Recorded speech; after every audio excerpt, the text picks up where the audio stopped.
is your afternoon? I don't think we have that today. It's tomorrow. Do you have an afternoon today? Okay. I don't think so.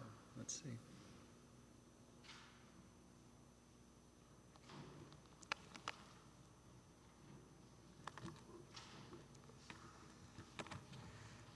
That is tomorrow.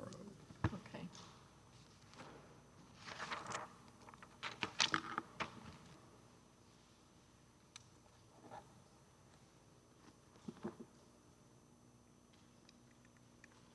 Better catch us before we fall asleep.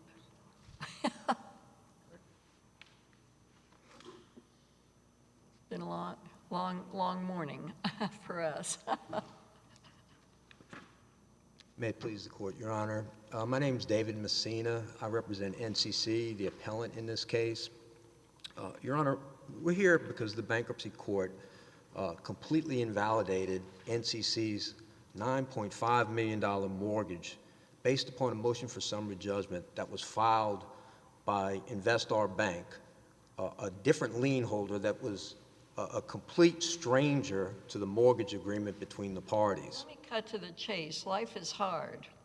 And it looked to me, and I'm not a Louisiana lawyer, so you'll have to correct me, but the bankruptcy court didn't think much of your argument, the magistrate judge didn't think much of your argument, and the district judge didn't think much of your argument.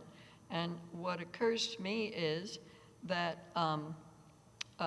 you're trying to use the bankruptcy court as a forum to achieve a reformation. Your Honor, I don't think we're doing that at all. And I think the reason why the bankruptcy court and the district court, where they made their big mistake, was through the application of the parole evidence rule. The parole evidence rule, and this has been established in Louisiana law for over 100 years, it does not apply except between the parties to an agreement. I don't disagree with that, but you're in bankruptcy court, and in bankruptcy court you take the documents as you find them at the date of the filing, and the court can't add or it's the strong arm clause. If we had a trustee in here, a trustee could have invalidated your mortgage too, right? We disagree with that, Your Honor. We believe the trustee has a claim, and that's a point I'd like to make, because that was a big point made in the briefs of the appellees, which we completely object to. The trustee filed a cross-claim against my client under the strong-arm provision and against Investar under the strong-arm provision. That cross-claim, we filed defenses against, they filed defenses against. That was not part of this summary judgment motion. The trustee did not file a summary judgment. They did not move against us. In fact, after the bankruptcy court ruled, the bankruptcy court issued an order specifically staying those actions against us. And again, those are avoidance actions. It's not just something that takes effect. They have to prove under 544A3 the requirements of the bankruptcy code, and there are defenses to that, defenses to both of them. So that can't be used as a basis for saying our mortgage is invalid. I mean, the basis that the district court, and this was the real problem, and it got highlighted in the district court. The district court made two errors, significant errors. First, and it actually started out its ruling by saying that this is a dispute between the parties to the agreement. This was not a dispute between the parties to the agreement.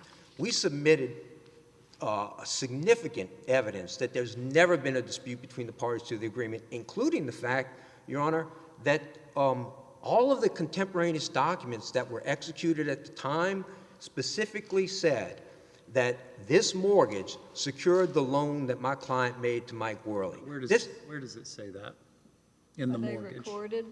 Where does it say that? What you just said, that it secures the loan that Worley made. I'm sure you mean the $8 million loan. Where can I look to find that it secures that loan? Your Honor, what we would say is that is in the other parts of the mortgage. There's no Where in the question, mortgage? there is an ambiguity in the specific text. Okay, where? There, Recorded instrument. we cited in our brief, in later pages of the document, it refers to other documents that were incorporated into the mortgage that specifically referred to Mike Worley as the obligor whose debt was secured by the mortgage. The mortgage is not great, Your Honor, but I guess I would expect to look at the indebtedness that is secured by the mortgage to figure out what it secures, right? Isn't that defined? Correct, Your Honor. Okay, what does it say? And the indebtedness says it secures the debts of mortgagor to NCC. Okay. And we have a disagreement over whether or not that's ambiguous because of the defined term mortgagor. But Your Honor, I guess Should that be ambiguous? Who the mortgagor is? because in a description, one of the reasons is in the description itself, it refers to mortgagor collectively here and after. It says W Resources collective and represented herein by Mike Worley collectively hereinafter referred to as mortgagor as a defined term. It's the word collectively that you think creates the ambiguity in the instrument. No, Your Honor.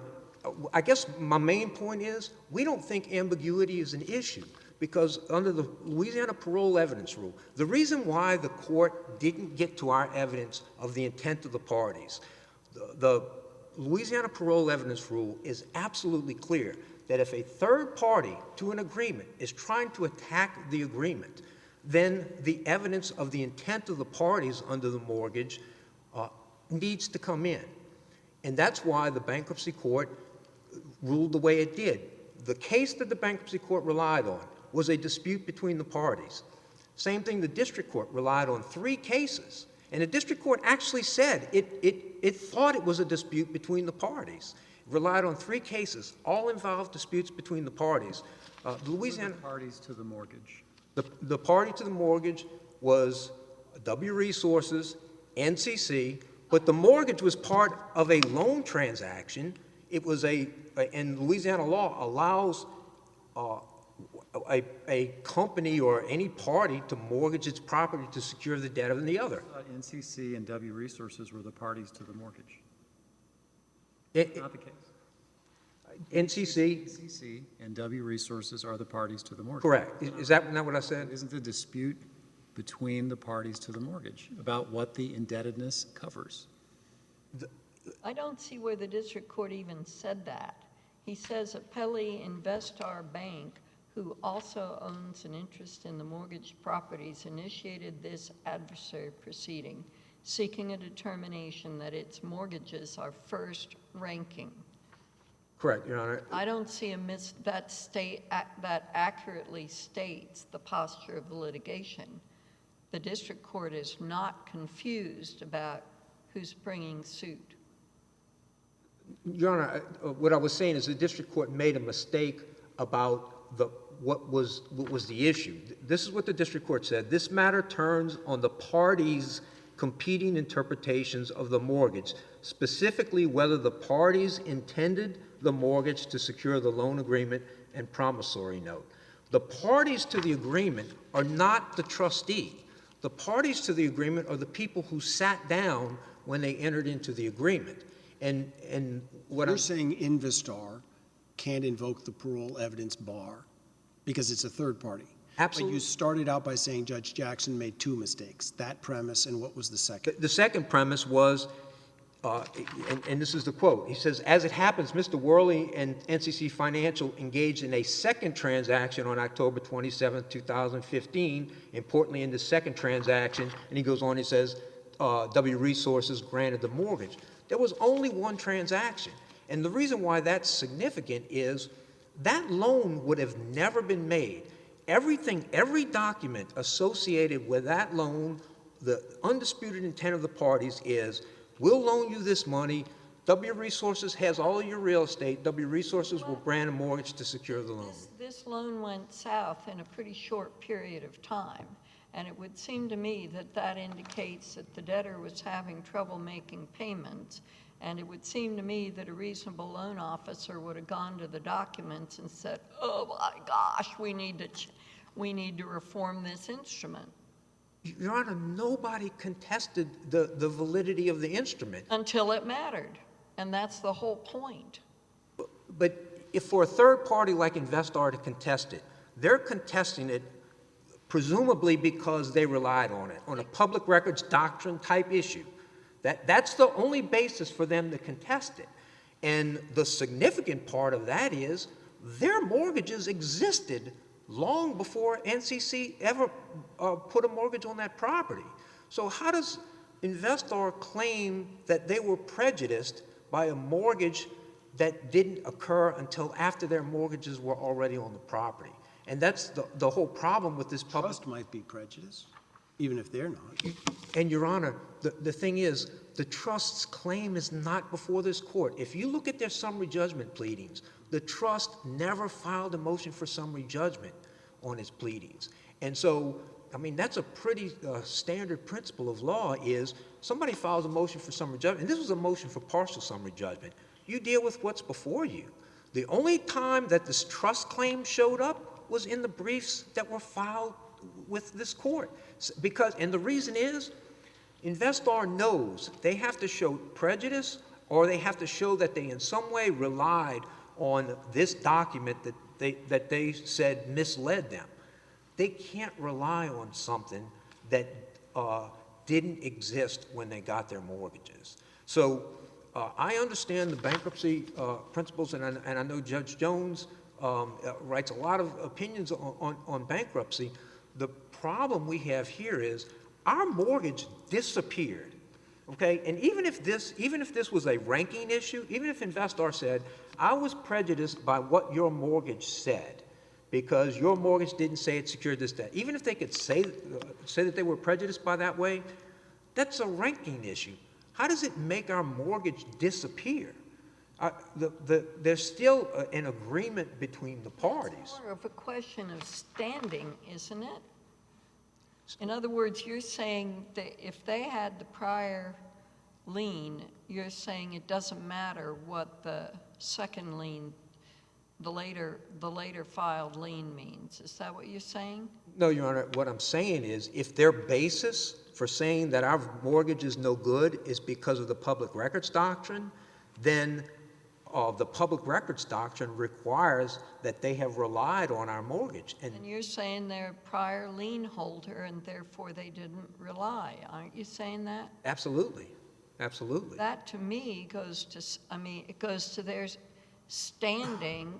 How are they, which involves prejudice, how are they injured by their claim against you? Your Honor, I completely agree, and it also goes to the fact that if they're going to use the public records doctrine as a basis to say your mortgage no longer exists, again, I don't think that that's what the public records doctrine does. It says somebody ranks ahead of somebody else, but if they're going to use the public records doctrine, then they have to show prejudice. They didn't put that in their summary judgment pleadings. Let's say the thing were flipped and they were the second lien holder and you were the first lien holder. And they could look, I mean, they're going after, they have every right to look at your mortgage and say there's no obligation secured here that is covered by your lien. I think then you get into the public records doctrine rules, and Louisiana law has a rule of sufficient notice. Right. If that mortgage puts them on sufficient notice that the property is encumbered or has an interest ahead of them, then that might be sufficient notice that they shouldn't put a mortgage on that property without doing a further investigation. So, Your Honor, I think the big issue here is the whole trustee issue has to be set aside. And I just found that the fact that their brief was littered with all about the bankruptcy code and all about the trustee, that claim is not here. If the trustee had filed a motion for summary judgment and said, I think I win because I have 544A strong arm powers, we would be arguing about something different. We would have raised different oppositions to their motion for summary judgment. The only motion for summary judgment that was filed was Investar's motion for summary judgment. And they said in their motion for summary judgment, we don't think, we look at this mortgage now. We look at it now. They didn't look at it before, but now we look at it, and we think that based on this, you don't have a mortgage because there's no debt secured by the mortgage. There's no question there's debt secured by the mortgage. Nobody, they don't contest. They don't contest that there's debt secured by the mortgage because it's in documents, it's in everything that related to that loan transaction. But it's somebody who wasn't mentioned in the mortgage. I'm sorry. It's a person who was not identified in the mortgage. But again, Your Honor, that's whether or not there's a dispute under the mortgage. Under the mortgage, the only way that Investar could raise that is as a third party who says that they relied on it. They can't attack if they're going to attack our mortgage. Well, we I'm sorry, Your Honor. part of your argument, so it's it'll be Mr. Johnson's opportunity to respond. And you have time for rebuttal. Good morning, Judges Jones, Higginson, and Duncan. My name is Patrick Johnson. I represent Investar Bank and Appellee in this case. I want to address 3 issues, if I may. Number 1, what are the requirements of the Louisiana Public Records Doctrine? They have just been misstated. I'd also like to address Goodrich Petroleum, the decision of this court. Well, why does this case make any difference to you if you have a prior lien? Well, in the underlying adversary proceeding, in fact, Your Honor, I'll cite you to the record. There's an answer in affirmative defenses filed by NCC that states that Investar failed to reinscribe its mortgage after NCC's was timely reinscribed it, after NCC's was recorded. Therefore, the argument is NCC primes us now. I see. So we are very prejudiced. But the point, Your Honor, the point is the Louisiana Public Records Doctrine, well, first of all, Goodrich Petroleum is the other issue. And then I want to point out one maintenance item. On pages 45 to 46 of Investor's brief, we cite to an amended order of the bankruptcy court, and we forgot to refer to the record. It's ROA 905. We apologize for that. The Louisiana Public Records Doctrine doesn't address knowledge. It doesn't address prejudice. It has, I don't know where NCC gets these requirements. They're not in there. Well, a person can't just comb through the mortgage records and file suit on, inadequately described properties or mortgages that are otherwise deficient under Louisiana law, can he? No, you're absolutely correct, Your Honor. But Investor has a very big interest in the 2 properties that NCC is now claiming it primes its mortgage on. It has a mortgage on those properties. But the mortgage was recorded, so you had sufficient notice there was an encumbrance. Right? Well, no, The no, Public we Record didn't. Doctrine protects you against things that aren't recorded, but it doesn't guarantee you the correctness of the contents of what is recorded. Louisiana law just says you therefore are on notice of an encumbrance. You were. No, the problem with that, Your Honor, is it says there's a mortgage in the public record for the debts, obligations of W Resources. It does not say for the obligations of Michael Worley. There's a specific Louisiana Civil Code article. In fact, NCC claims its benefit when you want to have a mortgage in favor of a third party. This one is not in favor of a third party. It's not in favor of Michael Worley. Under this argument, they could come up with any documents they want later in a bankruptcy case and say, we intended to secure the debt of this other party too, with the assets of this bankruptcy case. It could be, the debt needs to be described in the mortgage, the obligation, and it was described as the obligations of W Resources, not Michael Worley. So it did not meet the requirements of the Louisiana Civil Code to secure the debt of a third party, which is And called I'm an probably interim. oversimplifying. I don't know Louisiana law or bankruptcy laws that well, but I've tried to study this case. Let's assume you look, there's a mortgage, it's recorded, it reflects that there's an encumbrance on this property. But you as a third party, not as a party to the contract, I don't see how you can then keep out parole evidence that would clarify to a level of certainty that the intention was to cover the property was going to secure the $8 million personal loan. Well, because it specifically says, as it's required to identify an obligation that it secures, that it's the obligation of W Resources. We can then, as a bank, let's say subsequently, when we reinscribed our mortgage, that was after it was recorded. This mortgage only secures the debt of W Resources. We didn't know that W Resources owed nothing to NCC until well into the Chapter 11, when the attorneys for the trust, then the debtor in possession, discovered it. So it secures nothing. Under Louisiana law, it is unenforceable. I wouldn't say it's an invalid mortgage. I'd say it's unenforceable because it doesn't secure anything. And you relied on its being unenforceable. You knew it was there. It mentions the $8 million loan. And it talks about collective all being the mortgager, all indebtedness. But your study of it showed that, in fact, there was no collateral for the $8 million loan.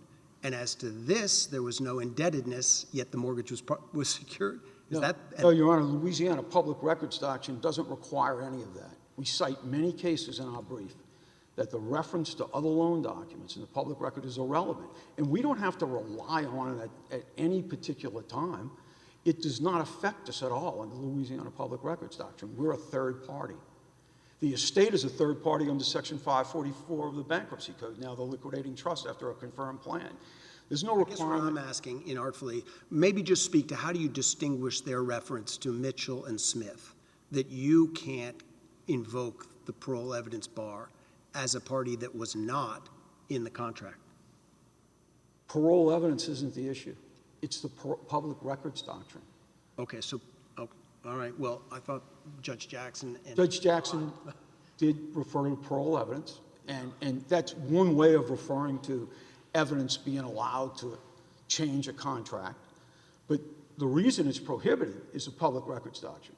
And the bankruptcy, the status of the bankruptcy itself as a separate entity. It's just a new game when Chapter 11 is filed. So my point in my argument... What's your best case on, if it's not the parole evidence bar, arguably Judge Dodd and Judge Jackson were wrong, it's the public record document. What's the case? I thought public records document in Louisiana said you can rely on there being no record, but here you had a mortgage. We're just asking, did you have noticed there's an encumbrance?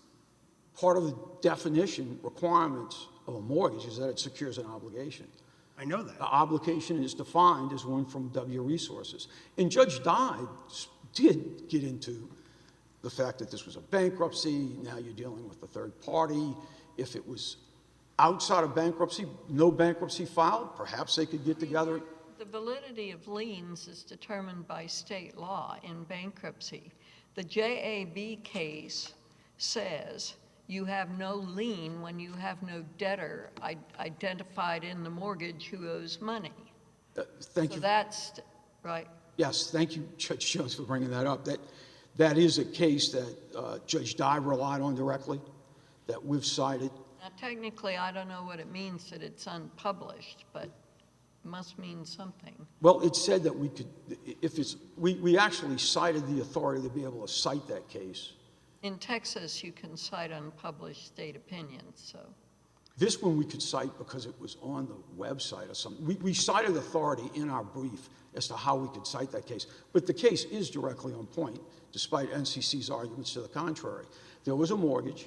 It specifically, as any mortgage, it secures the obligations of, I think it was. I mean, if the point is, it was invalid as between the parties, but there's no reason why it shouldn't, once it's unenforceable, it's unenforceable.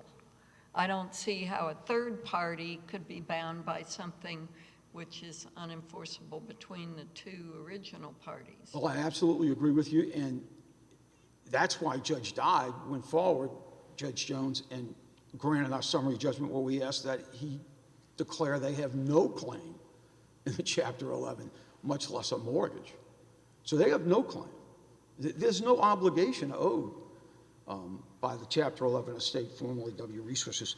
So again, under that, what the public records doctrine says, it's an objective doctrine. It says if you want to affect the rights of a third party, you have to have how you're going to affect those rights recorded concerning immovables, a mortgage, for example, recorded in the public records. If it's not in the public records, it cannot affect third parties. Right, but it was recorded. The issue is whether on analysis it's enforceable or not. Well, it was what was recorded was a mortgage securing the debt of W Resources, not anybody else. It did not. If it wanted to create an in-rem mortgage, which is what you'd call this, it needed to say it secures the debt of Michael Worley or whatever third party NCC was interested in using the property of W Resources to secure. And now to the detriment of an entire liquidating trust and all the creditors involved. And to say there's no damage, there's no prejudice, I mean, the prejudice is all over the place. First we lose, he's arguing, NCC is arguing, that my client loses its first mortgage. Well, they're prejudiced too.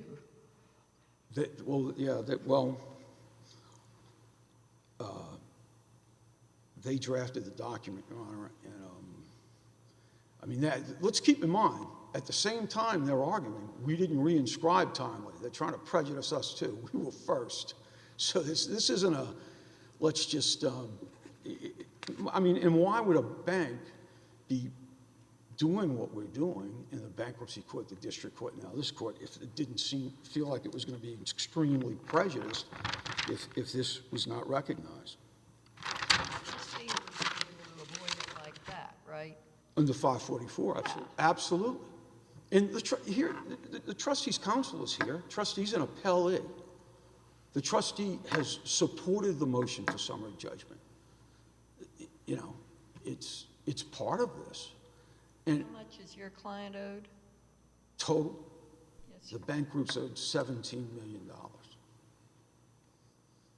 And these properties involved that NCC's trying to become second on are worth about $4 million. I mean, they're trying to become first, excuse me. By the way, the document they talk about in the record referred to them as a second mortgage, but they're now taking a different position.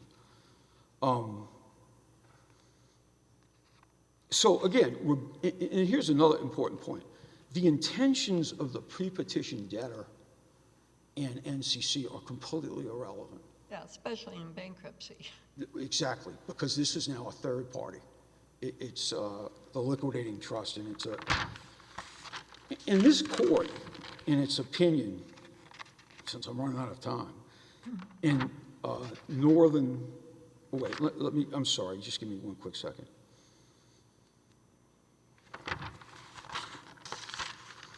So I referred to the record for that affirmative defense. It's ROA 419 at paragraph E, where Investar claims that we did not reinscribe our mortgage. 419, paragraph E.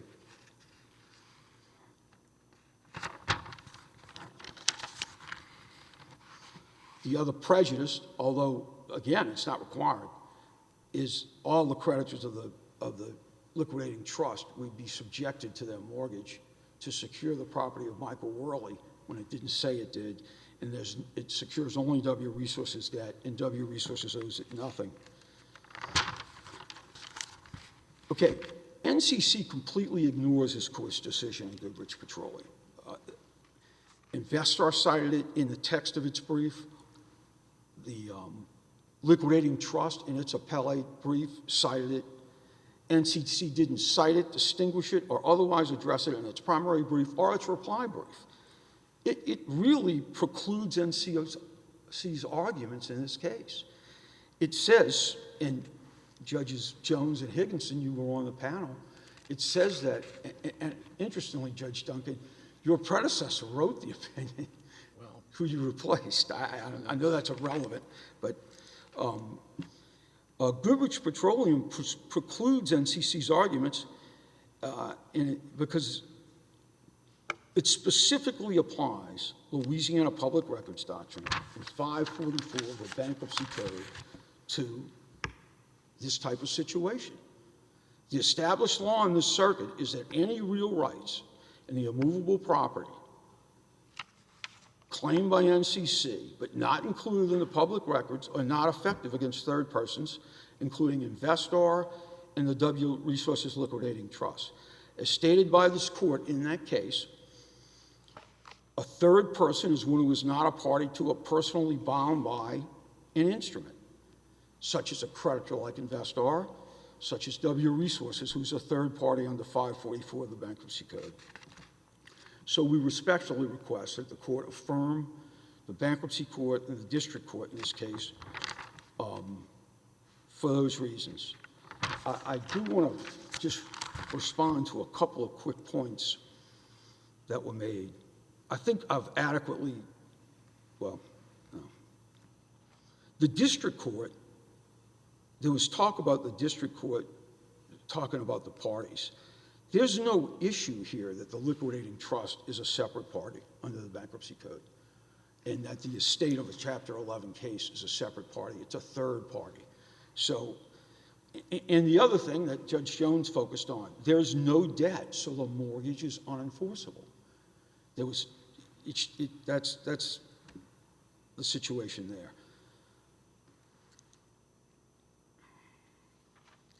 Okay, thank you very much. I appreciate it. Thank you, sir. Mr. Brown, do you have anything to add?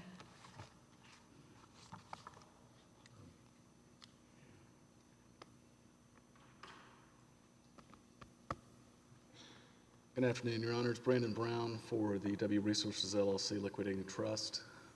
We have, as the trust has supported Investar in its motion for summary judgment since its inception through its appeal process.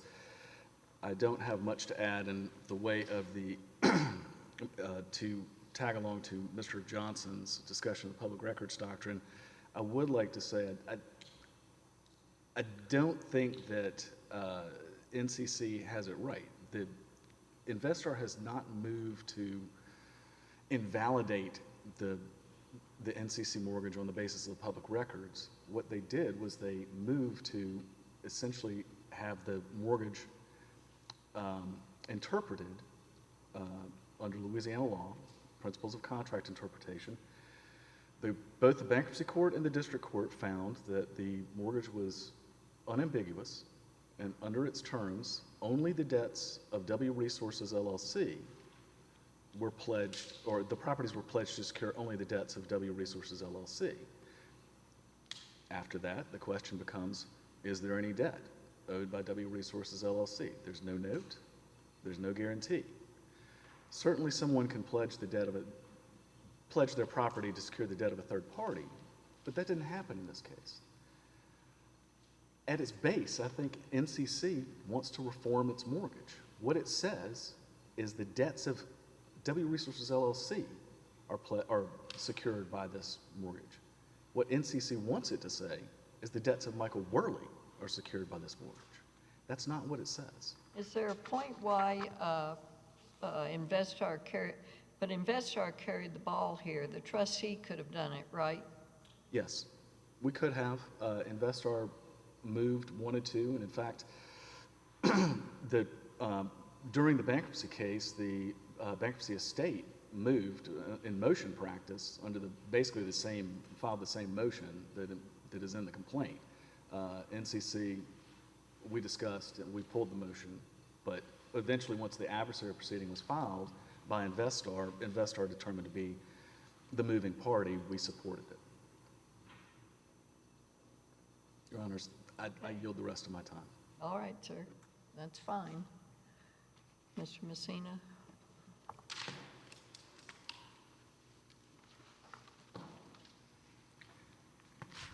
I'm going to address a couple of points. First, the JAB case.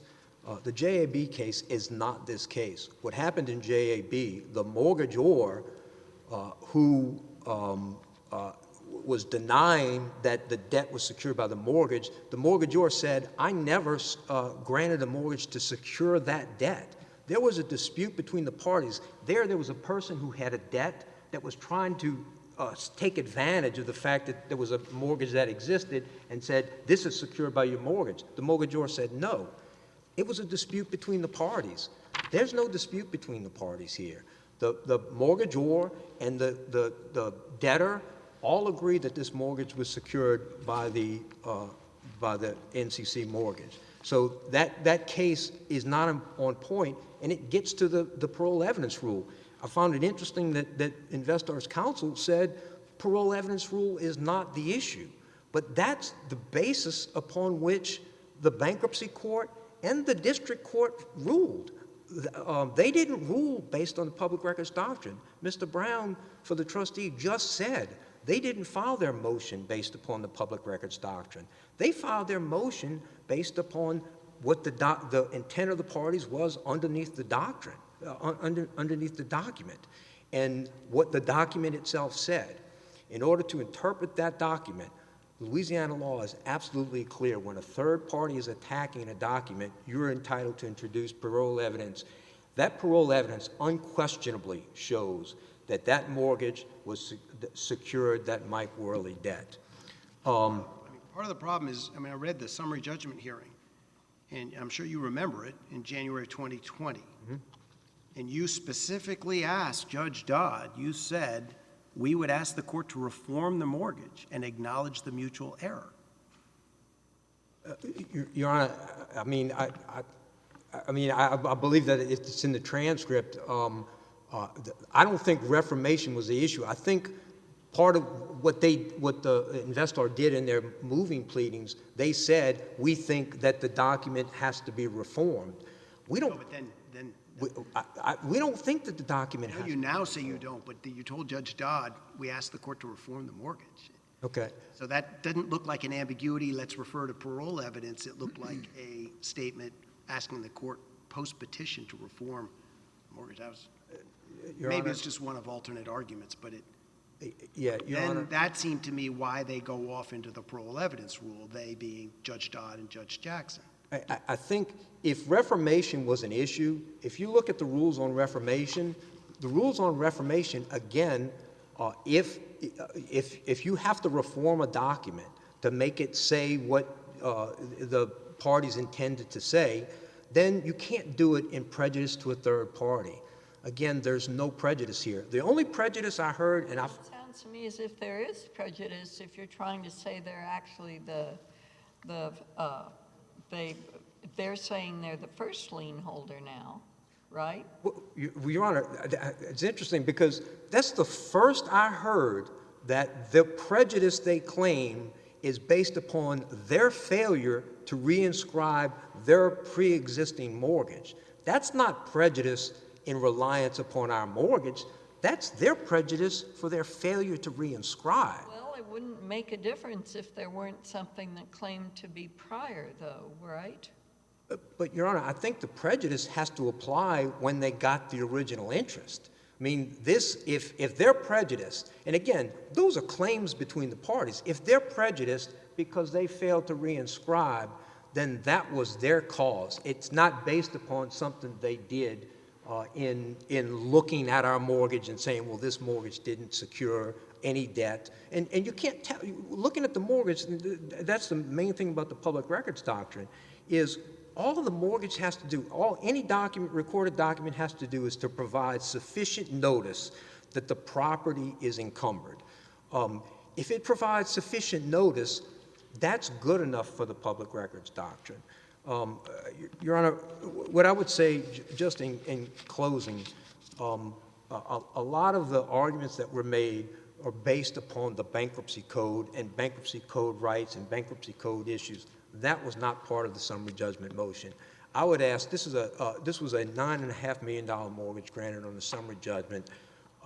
I would ask that you please reverse and send it back down and let the bankruptcy court decide it on the facts. What's going to happen? Well, let me just ask you, what would happen if we reversed and remanded? Then I think You want summary judgment in your favor? Is that what you're saying? Your Honor, I think at that point, the bankruptcy court has to consider the evidence that it did not consider in the initial thing because it excluded it. There's no question the court should have considered that evidence. Both courts should have considered that evidence. That's a reversible ground for sending it back down to have the court consider that evidence. At that point, the court can make the decisions about the third party, the parole evidence, the public records doctrine. That was not the big point in the argument. The point of the argument was what was the intent of the parties under the agreement. That intent was undisputed, Your Honor. Okay. All Thank right. you, Your Honor. Thank you. We'll be in recess until